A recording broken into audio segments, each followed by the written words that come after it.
Prokuroria e posaçme ka reaguar zyrtarisht për operacionin e zhvilluar 2 ditë më parë në Tiranë, që kishte në fokus goditjen e disa qendrave call center të dyshuara për mashtrime ndaj shtetasve italian përmes ofertave të rreme për investime në kriptomonedha. Sipas PAK, operacioni u finalizua pas një hetimi të thelluar që nxori në pa një skem të organizuar mashtrimi me shtrirje ndërkombëtare.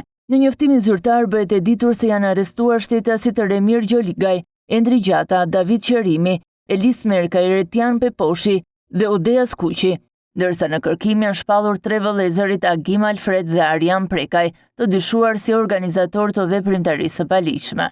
Hetimet kanë nisur pas një investigimi të emisionit italian Le Iene, si dhe pas ankesave të disa shtetasve italian që deklaruan se ishin mashtruar nga këto qendra thirrjesh. Sipas të dhënave hetimore në këtë aktivitet dyshohet se janë përfshirë shtetas italian rezident në Itali, si dhe persona që jetojnë në Shqipëri. Transaksionet kryeshin përmes kriptovalutave, duke përdorur portofole virtuale të administruara nga drejtuesit e skemës dhe platforma mashtruese investimi.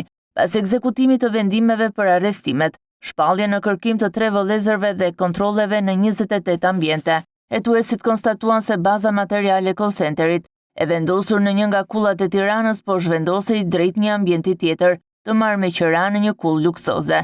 Gjatë ndjekjes së kësaj lëvizjeje, SPAK zbuloi edhe një tjetër qendër thirrjesh në ndërtime sipër e pozicionuar një kat mbi ambientin e ri, paralelisht me identifikimin e qendrës së dytë të thirrjeve.